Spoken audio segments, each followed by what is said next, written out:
Bom, boa noite a todos. Estamos iniciando mais uma live informativa da Clínica Cordes e hoje teremos mais um convidado ilustre.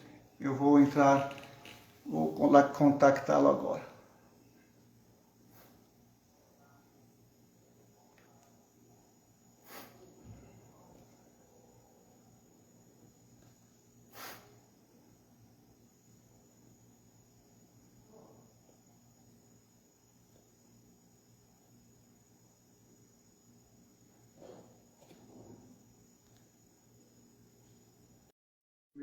Será o doutor Edmar Batista dos Santos.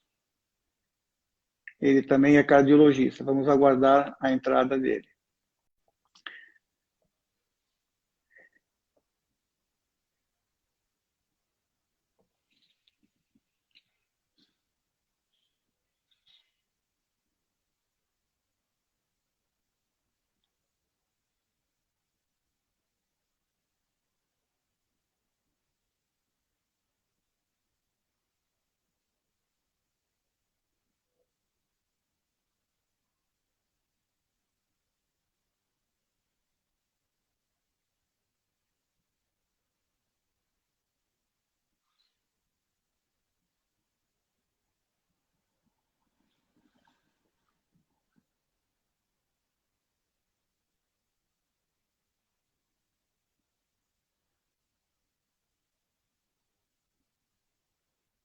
Ele estou com uma dificuldade, ele não entra.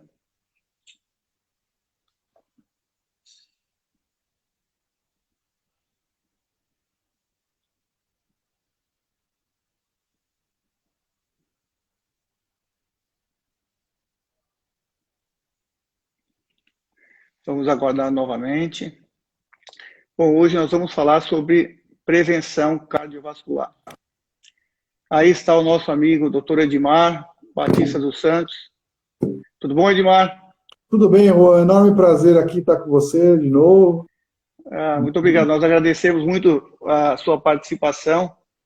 E hoje, então, como eu já estava adiantando aos nossos participantes, nós vamos falar sobre prevenção às doenças cardiovasculares. É um tema tão importante hoje em dia, porque cada vez mais nós temos mortes por doenças cardiovasculares, né? Muito hoje em dia se fala sobre Covid, em toda a mídia só se fala sobre Covid, todo mundo só fala sobre Covid em todo lugar, e a gente não pode realmente deixar de orientar e falar sobre isso também, né? Ou seja, é importante, são muitos mortos, já tivemos aproximadamente 2 milhões e 800 mil mortos no mundo todo, né?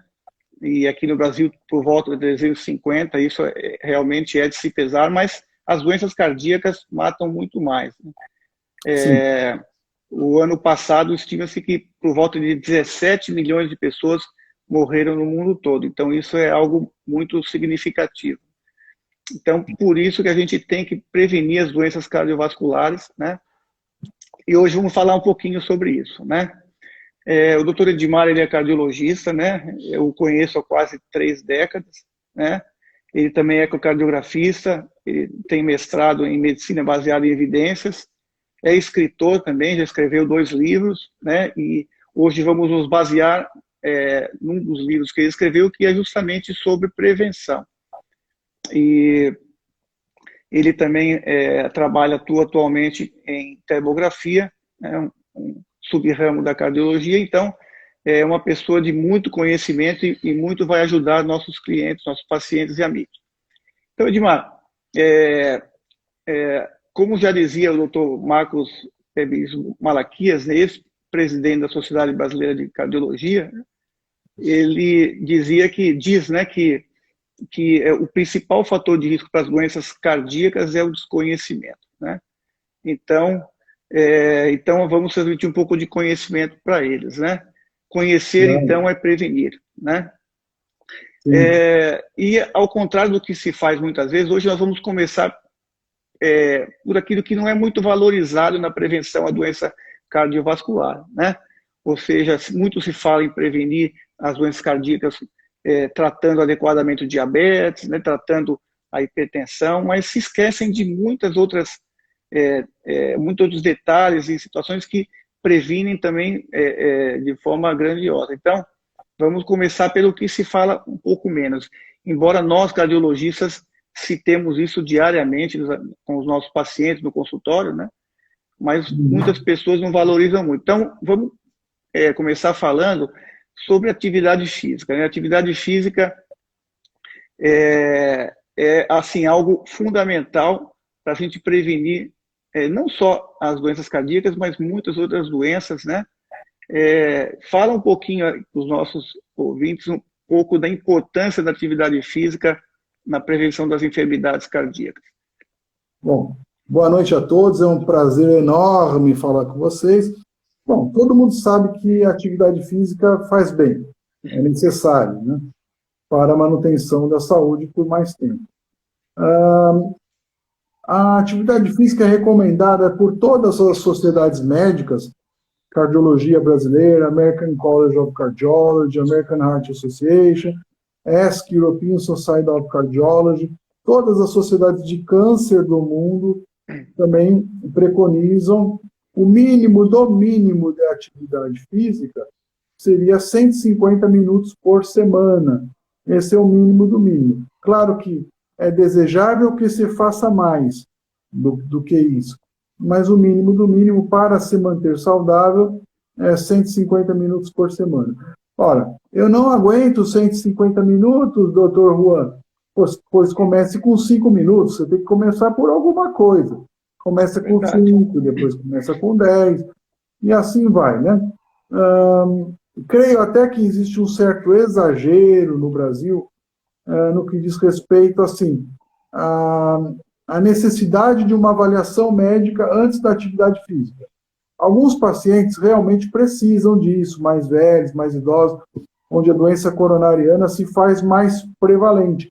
Contudo, uma vez me chamaram numa televisão muito conhecida aqui no Brasil, que queriam que eu comentasse sobre haveria uma corrida em São Paulo e na outra semana haveria uma corrida em Brasília. E queriam que eu falasse, não, todo mundo tem que fazer exames cardiovasculares e tal, como uma chance de não ter complicações e tal. Tudo isso é verdade, mas temos que considerar que moramos num país pobre, e que se nós demandarmos atestados para todos que queiram fazer uma corridinha, o que irá acontecer? O que irá acontecer que haverá um mundo de atestados falsos, né? As pessoas vão lá no Largo 3, vão lá na 25 de março, ou na Praça da Sé, vão comprar um atestado, qualquer um manda fazer um carimbo em qualquer lugar, então isso não faz sentido. Quer dizer, julgo, na minha opinião, que a atividade física deveria ser estimulada, e para estimulá-la deve ser incentivada de toda forma, e não criar dificuldades com documentos. Eu acho que deveria, a partir de uma certa idade, necessidade de um atestado e tal. Caso contrário, mais jovem, creio que há um certo exagero. Mas pode acontecer de morrer? Pode acontecer de tudo. O que acontece não é que ocorrem mais mortes hoje do que aconteciam no passado. O que acontece é que todo mundo tem um celular na mão. E aquele fenômeno é documentado e dá uma impressão que morreu um sujeito lá na África e no Congo. Dá a impressão que aquele é o padrão. E não é o padrão. Então, eu acho que a atividade física ela faz bem. Previne doença cardiovascular em quem já teve e quem não teve ainda. Ela ajuda no processo de emagrecimento, o que é fundamental também. Por quê? Porque a gente sabe que não existe o obeso saudável. Isso é uma falácia. Né?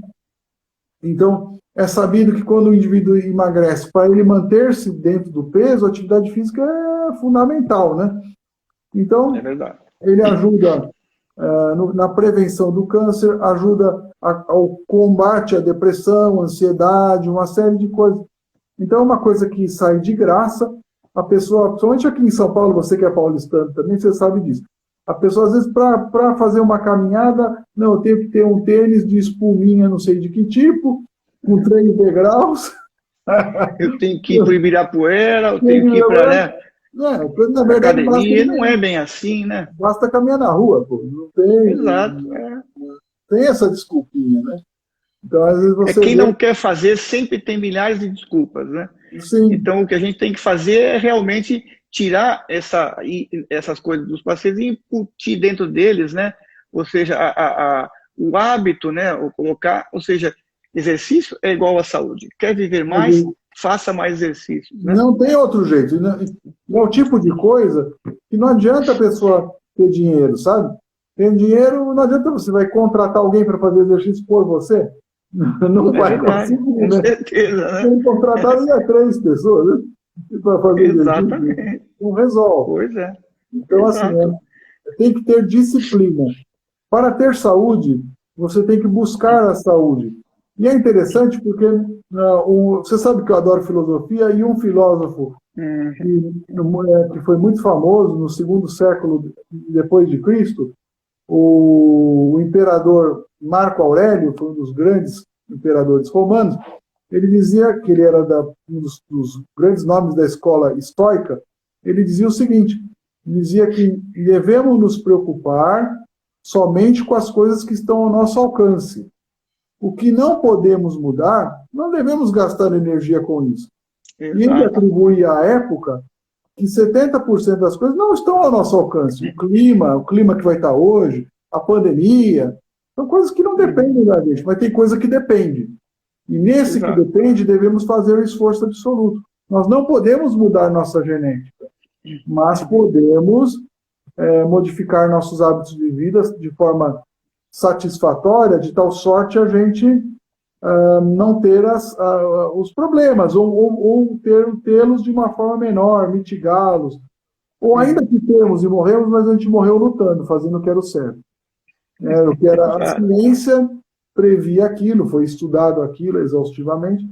Então, eu julgo que a atividade física é um desses pontos que eu julgo mais importantes. Por quê? Um outro ponto também.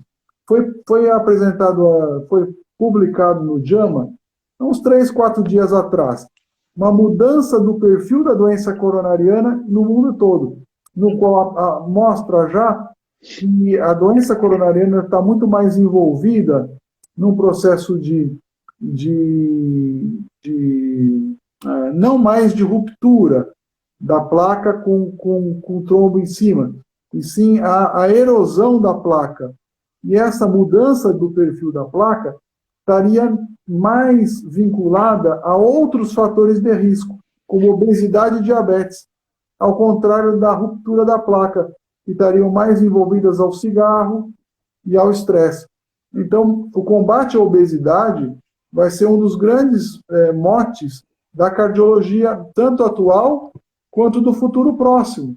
Né? Que quiser viver mais vai ter que combater a obesidade. Combater a obesidade como? Comendo menos, aí tem inúmeras dietas, todas são eficazes, e fazer atividade física. Não tem como.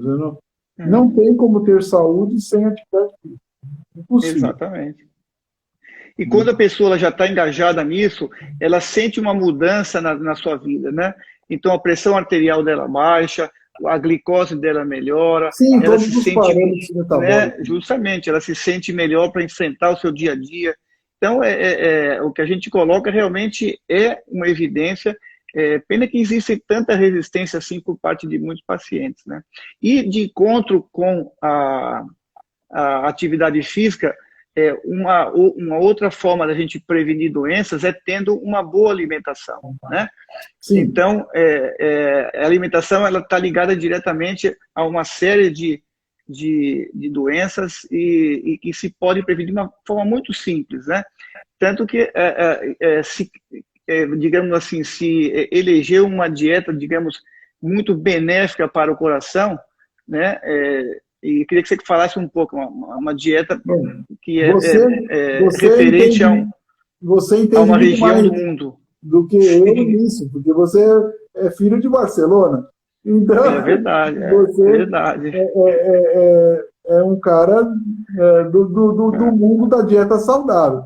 Dieta saudável, fundamentalmente, frutos do mar, frutas, legumes, verduras, vegetais frescos, um cálice de vinho é bem-vindo também. Tudo isso é muito saudável, né? E É isso, até uma ouvinte nossa comentou agora, a Yara, que ela, sempre que pode, toma um cálice de vinho tinto, né? faz Então, dela muito realmente, bem. pois é, realmente isso é uma coisa que, assim, as pessoas realmente, porque, de certa forma, é um pouco mais prazeroso, né? Eu sinto que muitas pessoas perguntam sempre a respeito, doutor, eu posso tomar um pouco de vinho, alguma coisa aí? A gente explica exatamente como tem que tomar, né? Porque senão a gente vai estar fazendo Sim, apologia ao alcoolismo, mas claro. realmente é uma verdade. E a dieta, essa é a dieta do Mediterrâneo, né? Queria que você Dieta do Mediterrâneo, concluísse, né? exatamente.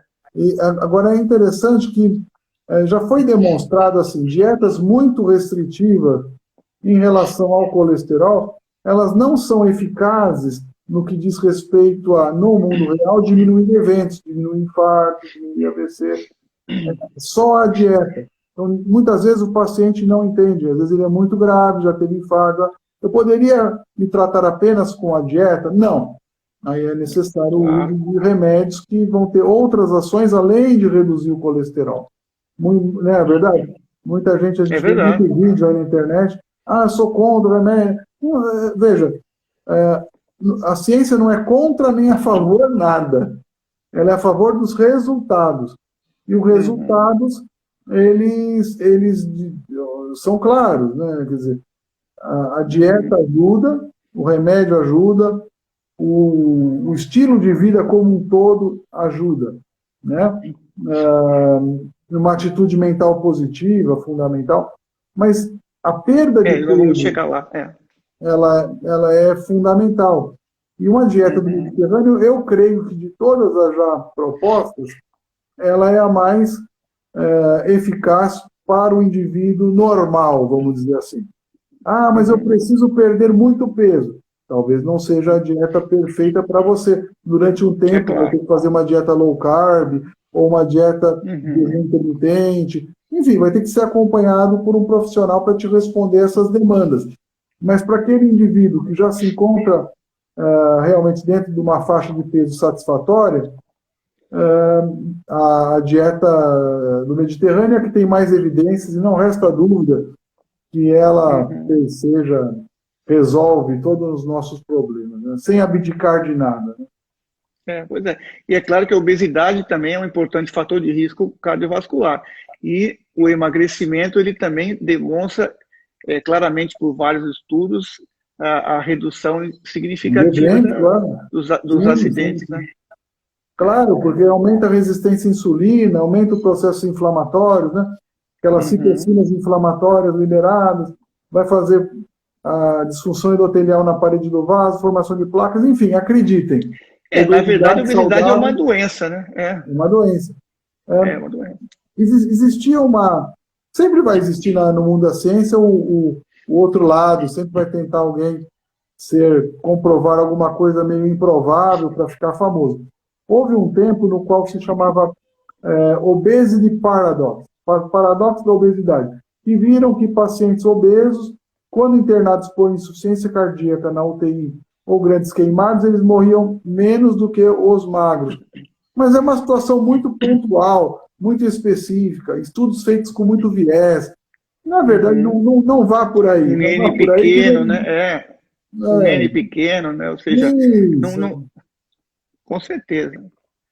Então, é justamente isso. Eu acho que é uma coisa que os nossos pacientes têm que se conscientizar. A alimentação sadia, saudável, ela interage muito com o restante do tratamento para as doenças cardíacas. Então, Sim, sempre a começa restrição com. salina na hipertensão sempre começa Sim, com a dieta, né? Não com tem a dúvida. dieta, atividade física, depois vem Uhum. medicação se necessário. Né? Mas, em Pois geral, é, exato. as, Você tocou num ponto interessante, a meditação, quer dizer, a gente vive num mundo, especialmente nas grandes cidades, médias e grandes cidades, um mundo onde o estresse predomina, né? E queiram ou não as pessoas, elas se veem envoltas nisso, né? sim, E eu sei que você gosta muito, ou seja, e realmente existem resultados, estudos mostram isso, né? Que a meditação realmente ela reduz, né, também o risco cardiovascular, né? Comenta um pouquinho. então, a meditação, eu creio que ela é um hábito muito usado no Oriente, e isso em parte explica porque os orientais têm menos doença cardiovascular. Ela promove um estado tal de relaxamento que impede com que haja aquela exacerbação, a mente vazia, que é o que se propõe na meditação, ela impede com que haja aquela confusão, aquela turbulência mental que acomete o nosso cérebro cheio de informações o tempo inteiro, e aí adrenalina o tempo inteiro, cortisol. Que é um gatilho hormonal, pois é. Um gatilho hormonal, querido. Então, ela, de uma certa forma, ela ajuda demais. E tem evidências disso, desse benefício. Muitos pacientes foram estudados nesse sentido. Inclusive, no livro tem um capítulo que trata sobre isso, né, que você citou, o livro 13 Segredos para uma Vida Longa. E eu mesmo faço meditação todo dia e te torna uma pessoa mais resiliente. O que o Marco Aurélio, que eu citei antes, propõe. Quer dizer, é necessário a resiliência, porque são coisas que vão acontecer na vida, que vão acontecer a todos e é inevitável. E como superaremos isso de uma forma mais adulta, mais madura, mais saudável, né? Porque senão a gente não consegue... tem que ter meta. Saúde é uma busca diária. Eu me lembro que numa outra época, né? Isso foi numa outra época, há 40 anos atrás, mas meu pai costumava dizer, né, que, meu filho, o que na vida se resolve com dinheiro não é problema. Ou seja, é claro que hoje em dia o dinheiro é problema. Claro. Ou seja, a gente vive numa outra época, mas é mais ou menos isso. Ou seja, temos que separar o que vale a pena a gente se preocupar e o que não vale a pena a gente se preocupar. Né? Então, é mais ou menos isso mesmo. O dinheiro traz um conforto. Mas quando você perde um ente querido próximo, como você perdeu, eu perdi, você vê que ele é praticamente irrelevante, torna-se uma coisa menos importante.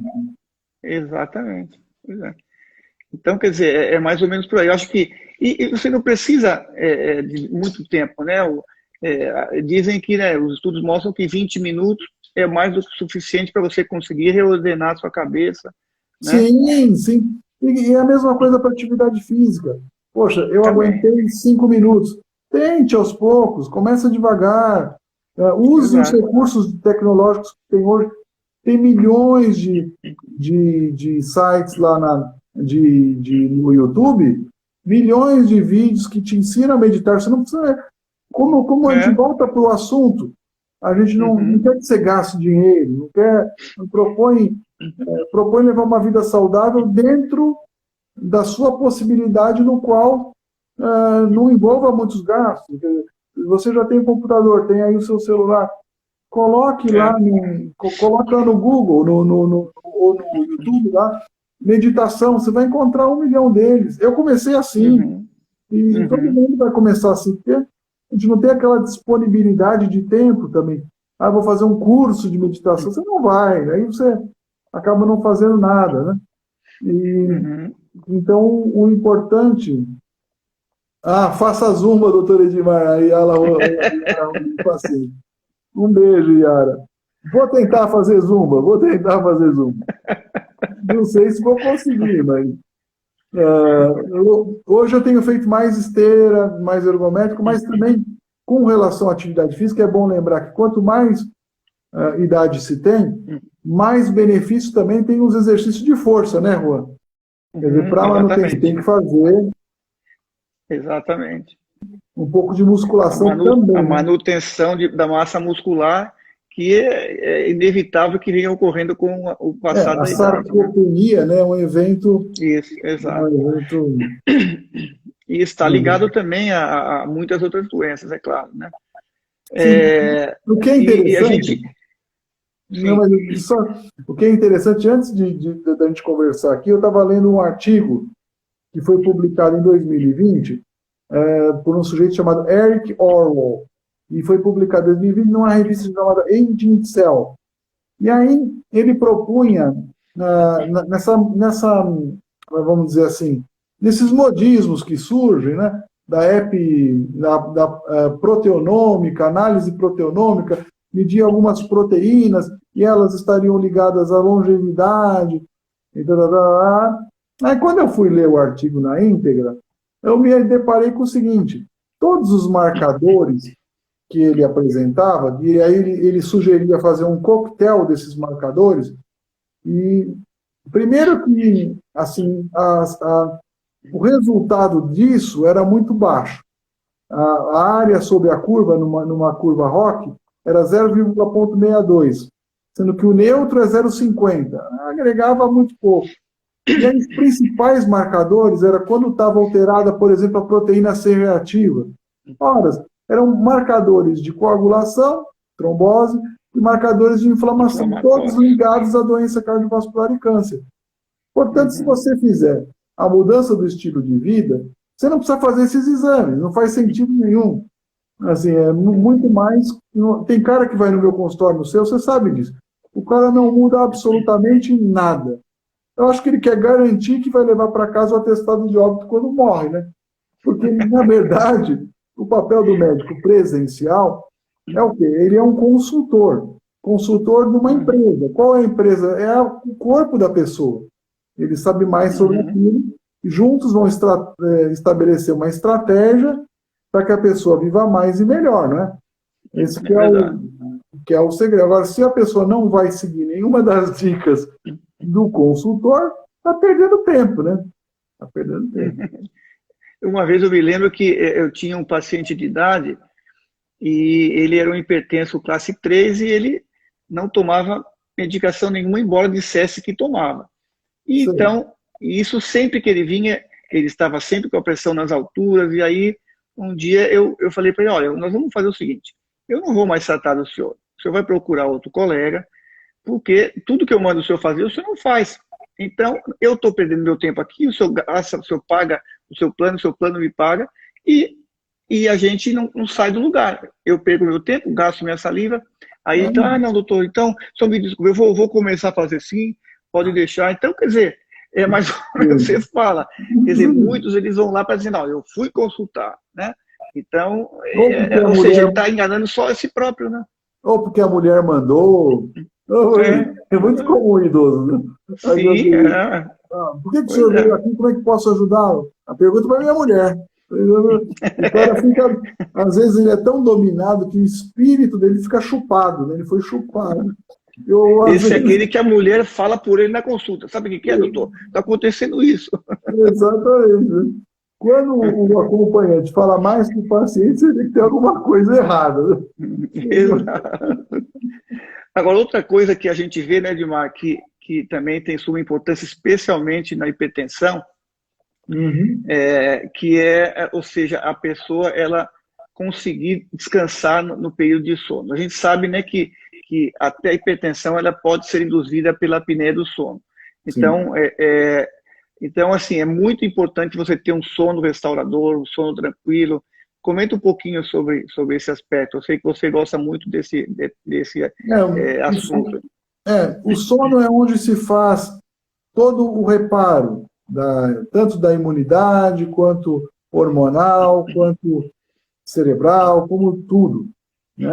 A frequência cardíaca cai, respiração diminui, a pressão arterial cai, é onde vão ocorrer o reparo.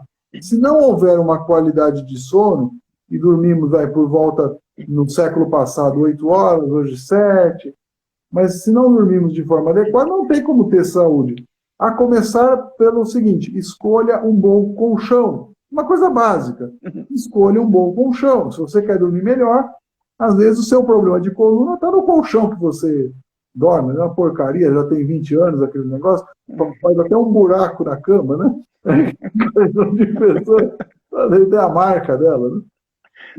Então, menos quando eu vou. Sinal que está pesada a pessoa, sinal que está pesada, né? Exato. Depois, a gente chama de higiene do sono. Você pretende dormir bem? Antes de pensar em remédio, deixa o celular de lado, deixa a televisão desligada, ouve um soninho, uma musiquinha bem de leve, toma um banho. Faz uma meditação. Faz uma meditação, essa hora é ótima para você fazer isso. E, assim, te ajuda, não vai comer de forma copiosa à noite, você não é um búfalo, você é um ser humano. Então, coma normal, coma menos à noite, né? Para quê? Para evitar refluxo também, gastroesofágico, enfim. A qualidade do sono está diretamente ligada a prognóstico de enfermidades. Isso é bem sabido. No caso das doenças cardiovasculares, existem três distúrbios do sono mais falados, assim, em termos mais eruditos. Seria problemas na indução do sono, no pegar no sono, problemas ligados à manutenção do sono durante o sono e também problemas do despertar precoce, né? Então, o que leva a mais problemas cardíacos, em geral, é a indução do sono, quando a pessoa tem dificuldade de induzir o sono. Mas, obviamente, todas as três fases são importantes. Se você acordar também todo destruído, você vai ter um desempenho no trabalho ruim, um desempenho em tudo que você faz ruim, que vai estragar o seu dia, que já vai estragar a sua próxima noite. Então, você vai ter que mudar o hábito de vida. Pessoas que fazem atividade física, em geral, dormem muito melhor do que aquelas que não fazem, né? E nos casos extremos, pode lançar mão de remédio, o Zolpidem, às vezes o Donarém, que é um antidepressivo que ajuda no sono. Enfim, mas aí é o último caso. Quer dizer, não é o padrão. O padrão é tentar entrar num estado de tranquilidade absoluta para ter uma noite calma de sono, né? Se você fizer atividade física, comer pouco à noite, fazer uma dieta saudável ao longo do dia, fazer essas coisas que dizem a respeito à higiene do sono, e isso não precisa nem comprar meu livro, não. Só você jogar aí na internet, no Google, higiene do sono. Vai estar lá, passo a passo, que você tem que fazer. Não tem segredo. Eu diria também assim que vai diminuir muito os teus problemas de sono. Não deu certo mesmo assim. Aí procure um médico, ele vai te acompanhar, entender o que está acontecendo e até, por vezes, passar um remédio. Mas, em último caso, não pode ser como primeira alternativa, né? Eu acho também que essas pessoas que têm insônia, elas realmente devem fazer atividade física, mas evitar fazer à noite, porque isso também colabora para a dificuldade as pessoas ficam muito adenergizadas e aí tem mais dificuldade ainda no gatilho. Quer dizer, então fazer atividade física, sim, mas até uma certa hora, né? Não chegar em casa, come e deita, né? Sim. E pensar sempre no ponto de vista filosófico. O que Marco Aurélio diria sobre isso? 30% das coisas depende de você. Esforce-se ao máximo. 70% não depende. Então, não adianta você gastar energia com o que não depende de você. Você vai dormir com um problema e vai acordar mal com um problema e mais o mau humor de ter dormido mal. Então, não é inteligente, no mínimo. E isso acaba prejudicando, na verdade, o tratamento de muitas doenças, especialmente hipertensão. Né? A pessoa, sim, claro. Claro que muitas vezes isso está ligado também à obesidade, né? Aquele paciente muito obeso tem apneia do sono, é hipertenso, às vezes diabético também, né? Então, às vezes acontece uma bola de neve, né? Dele está tomando remédios que tem de pressão, né? Que tem uma meia-vida curta e a pressão sobe à noite e ele não se dá conta deste problema. E aí pode ser que a insônia seja decorrente do aumento da pressão à noite também. Então, muitas vezes tem que investigar para saber qual que é a situação, né? Para poder orientar de forma agradável. E sempre buscando... A Yara aqui colocou, né, uma coisa agora, a Yara, que parece que ela leu o seu livro, né? Falando assim, bom humor é fundamental. Realmente, né, faz a diferença, né? Você todo dia, quando acorda, pode escolher. Vou ter um dia bom ou vou ter um dia ruim. Você faz a opção. Por mais que aconteçam coisas, às vezes, não tão boas, no consultório, que nem você também atende. Cada 10 pessoas, uma é muito chata. E 9 são legais. Se você ficar se focando naquela que é muito chata, você está com o dia perdido. Não é verdade? Você tem que focar nas que são legais e ajudar a todos. Se a pessoa está mal-humorada, deve ter algum problema. A chata eu encaminho para um colega. É mesmo. Inclusive, existe uma enfermidade chamada distimia, né? A distimia é o quê? É a doença do mau humor crônico, né? Exato, Enfim, ela é de mal com a vida. Enfim, quem exatamente. sabe a pessoa ela vai fazer uma terapia, fazer uma análise, ajuda, né? A pessoa ajuda a pessoa a viver mais e melhor. Tem uma perguntinha aqui para mim. Doutor Edmar, morar na Essa, praia aumenta a longevidade? Ah, não resta dúvida, né? Eu nasci em Santos, então sou meio suspeito, né? Então, mas eu acho que é muito agradável morar na praia. Você tendo uma oportunidade no final da tarde, dar uma caminhada na praia, é uma coisa maravilhosa, né? Uma coisa uhum, é que, verdade, que agrega muito a sua qualidade de vida, né? Quer dizer, não tem dúvida. a Pois quando eu beleza, for né? idoso, eu vou morar na praia. A beleza, o belo, sempre foi alvo de estudo sobre o belo, né? Nos campos da filosofia é sobre a beleza, sobre o belo é de fato belo ou o belo está nos olhos de quem vê. É um campo da filosofia. Então, a praia sempre é algo belo, mais belo do que arranha-céus. Então, ajuda a viver melhor. Viver perto do Uhum. belo ajuda a viver melhor. Né? Falando também, antes da gente entrar, né, nos principais tópicos que são as doenças mesmo Uhum.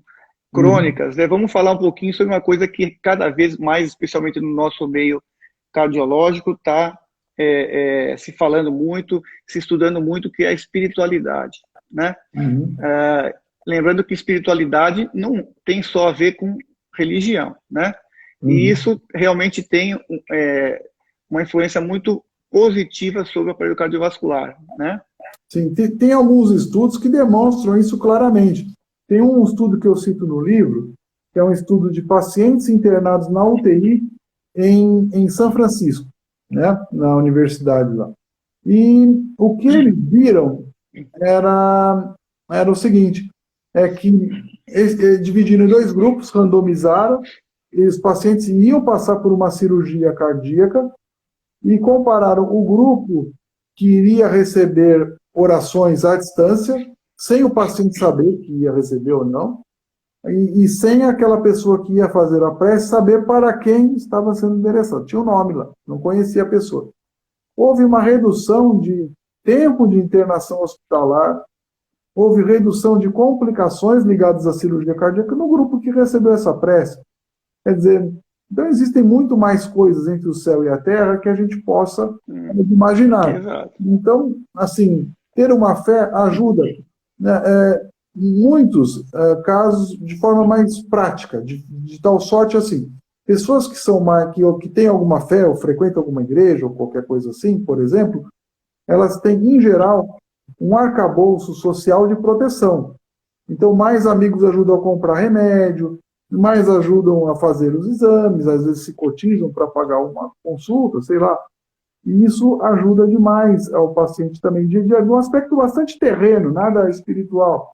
E, em Mas geral, também tem hábitos sociais melhores, né? São hábitos pessoas que não sociais melhores. fumam, que não Não tem. bebem, né? Exatamente.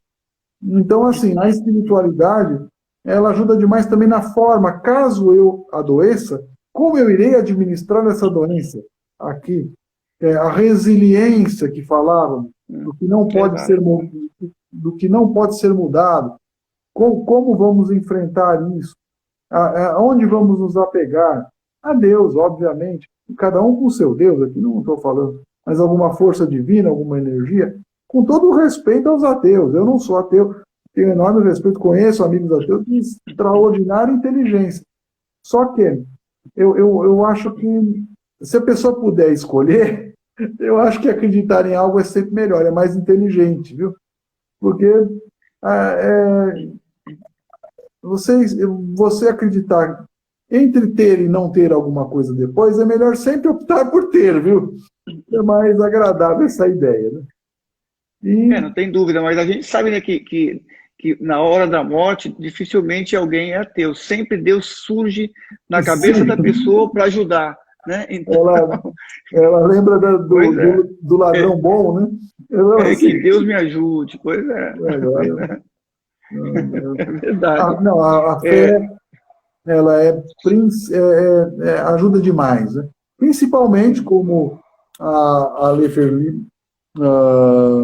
Perlima está falando aqui, principalmente em tempos uhum, como o que vivemos hoje, de uma exato. pandemia terrível, que inclusive existem impactos, sim, do Covid sobre o coração.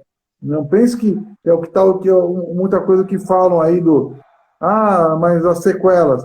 20% dos pacientes que têm Covid ficam com sequelas cardíacas, ou por arritmia, ou por miocardite, pericardite.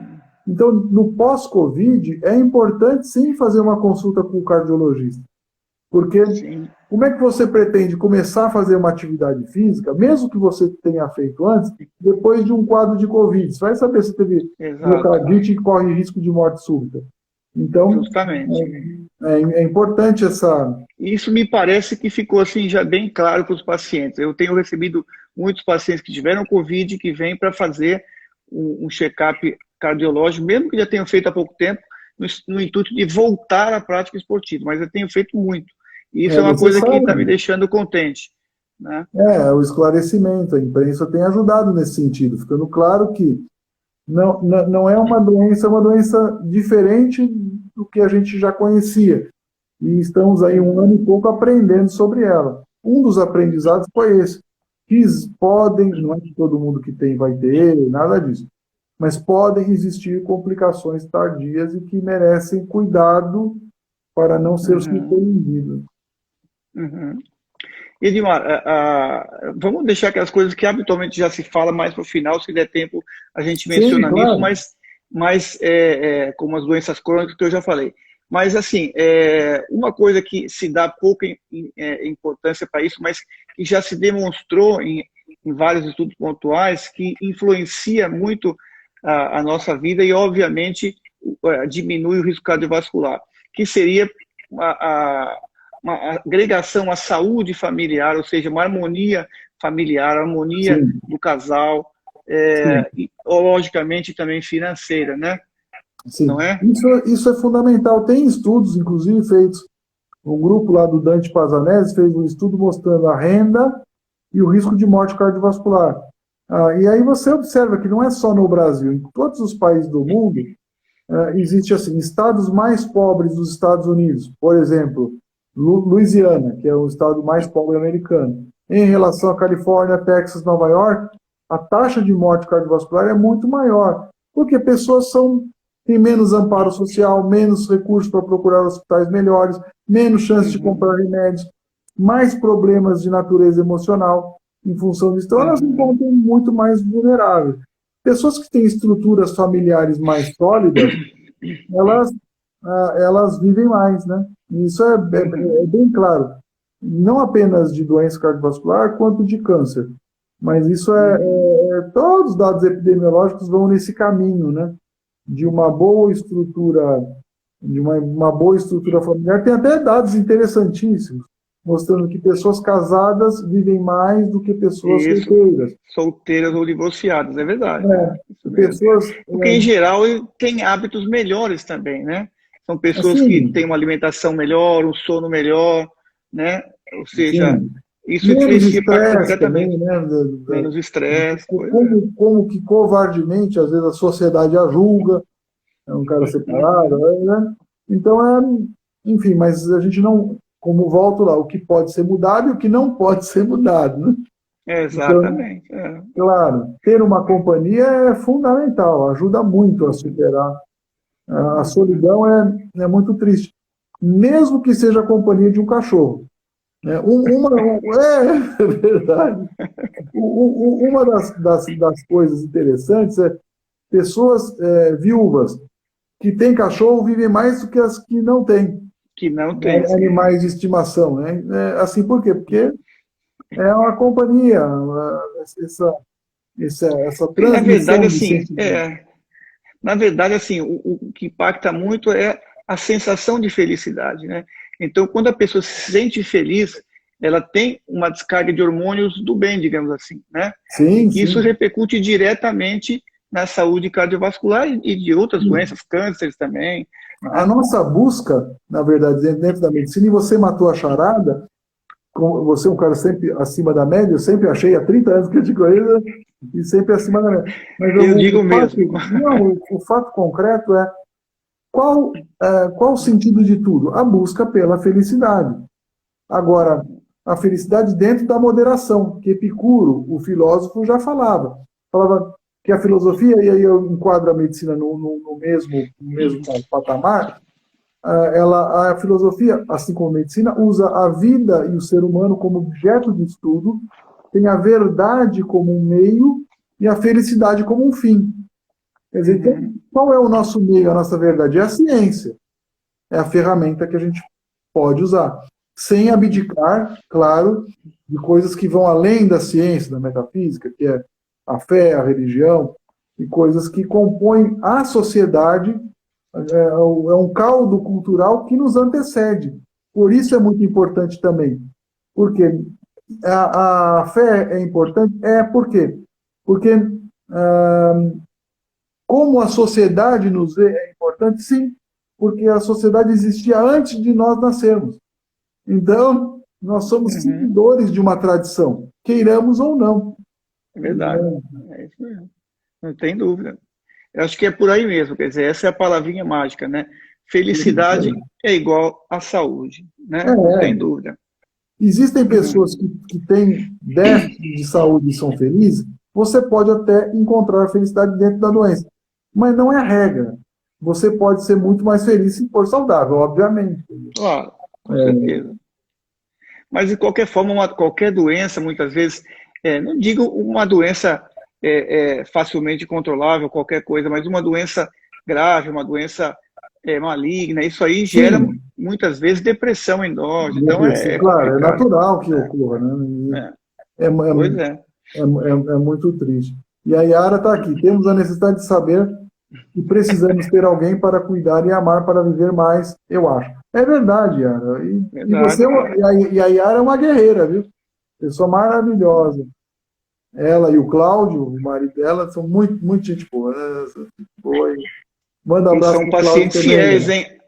Até na live estão presentes. Até na live estão presentes. Eu agradeço muito. Agora, Edmar, agora vamos entrar um pouquinho também naquilo que é mais clássico, mas que não é, logicamente, menos importante. O cigarro. Esse é um problema complicado, né? Ou seja, muitos pacientes são relutantes em abandonar, especialmente aqueles que ainda não tiveram eventos, né, cardiovasculares, e a gente encontra sempre muita dificuldade no convencimento, né, dos pacientes quanto a isso, né? Como é que é a sua experiência? É uma luta árdua, mas necessária. Uma luta árdua, porém necessária. Por quê? Porque o cigarro ele é um dos principais fatores de risco para câncer e para infarto e para derrame. Ora, ele não é daqueles fatores de risco que talvez... Não, ele é certo. Ou você vai morrer de derrame, ou vai morrer de infarto, ou vai morrer de câncer. Escolha um dos três. Não tem como você colocar a boca dentro do escapamento de um automóvel e achar que no final vai dar certo. Não vai dar certo. Então, o abandono do tabaco é imperioso em qualquer perspectiva médica. E a gente alcançou um grande sucesso. Nos anos 70, anos 80, a taxa de fumantes no Brasil chegava a quase 40%. Hoje nós temos 11%. 11%, e 9% em mulheres, quer dizer, 10% uma média. E a média mundial é 20%, né? Nós estamos abaixo da média mundial, né? Então, muita gente critica ele por outras coisas, porque é uma pessoa de mau humor, tal, o José Serra. Mas ele contribuiu de uma forma determinante quando ele foi ministro da Saúde, dificultando a compra do cigarro. Propagandas negativas. Propagandas negativas. E você não... É difícil pegar mal a pessoa fumar hoje em dia. Ela é mal vista, ela não pode entrar em nenhum lugar. Verdade. Vamos supor, já há uma segregação, Você fuma, está assistindo, pode ficar brava comigo, mas você é brega. Você é brega. Além de... Você acaba de tomar um banho, tá Tá fora de cheirosinho, moda. É. tá cheirosinho, tá uma coisa bacana. Aí você tasca um cigarro na boca, perde todo o encanto, né? Então tem Com certeza, né? parar E de... está se claro, candidatando a doenças das mais graves, aí está sendo candidato, né? candidato ali na frente de tudo, né? Pois é. É uma coisa bastante desconfortável. Eu fui fumante quando era mais jovem, fumei. Vinha de uma família de pessoas que fumavam, então fui aculturado no ambiente do cigarro. Mas, graças a Deus, larguei. Isso faz mais de 20 anos que eu larguei isso. E vou falar assim. Eu me lembro que você fumava na época da residência, eu me lembro. Sim, Edmar, mas como é que eu faço para parar de fumar? É simples. Primeira dica, não compre. Não compre é a primeira dica. Depois, Mentalizar, assim, se fumar, vou ter câncer. como eu consegui, vai lá, muitos anos atrás, como eu consegui? É imaginar o seguinte, eu quero parar de fumar. A minha cabeça é mais poderosa do que o vício, ou eu sou um saco de batata. Então, eu tenho que vencer esse vício. E é uma guerra, e eu terei que vencer batalha a batalha, dia a dia. Hoje eu fumei, perdi a batalha, não perdi a guerra. Dia seguinte, não fumei, ganhei uma batalha, não ganhei a guerra. É quando você fica uma semana sem fumar, duas, aí é como andar de bicicleta, aprender a nadar, aí vai no automático, né? Eu acho que se a pessoa tiver intenção, quiser realmente parar, existem recursos, né? Existem medicamentos que ajudam, existem adesivos, né? Mas se ela quiser realmente... Ela tem que querer realmente, porque senão não vai funcionar, né? Nada funciona. O cigarro, né? O remédio, ele vai ajudar 5, 10%. 90% é na força de vontade. Porque muita gente, às vezes, quer tomar o remédio atribuindo a falha do tratamento ao remédio. Não, a falha é sua, porque você não teve disciplina para permanecer tentando parar de fumar. É uma luta, não é uma questão de...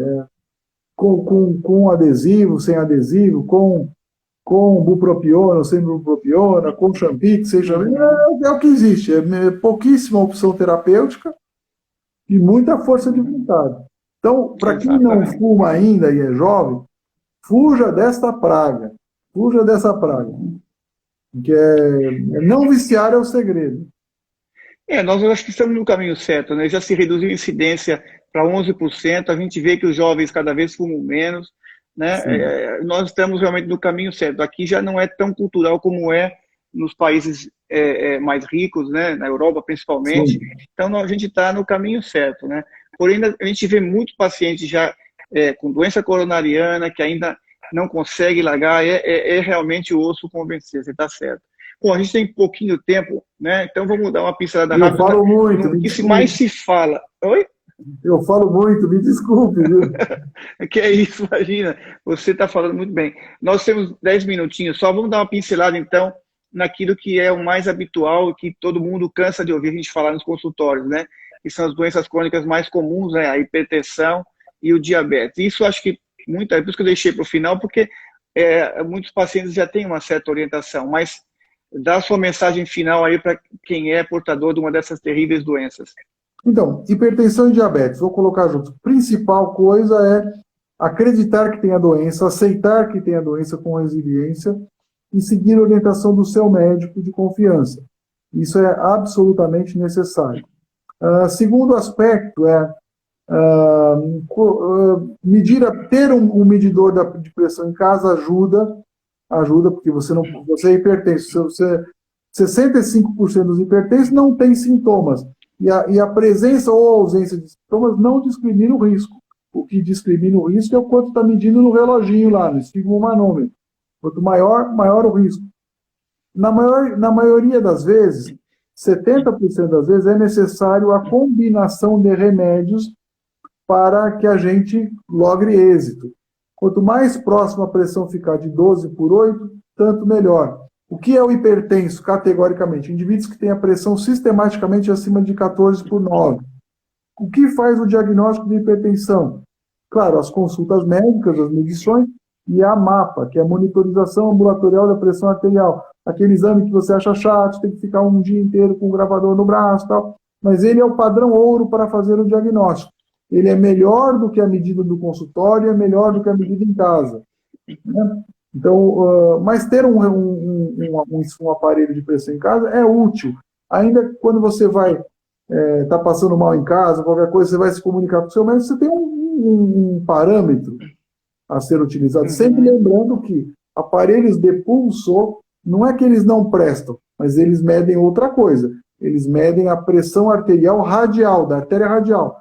Não é a pressão arterial braquial, a mesma que nós médicos medimos. É sempre um pouquinho maior. Né? É sempre um pouquinho maior. Quanto mais longe eu estou do coração, maior a pressão arterial. Uma pessoa que não tem braço, ora, não vai ficar sem pressão? Não, você mede na perna, mas leva em consideração que será um pouco maior do que no braço. O diabetes, das doenças que eu estou familiarizado e lido no dia a dia, ela é a pior, com certeza, é a mais malvada de todas.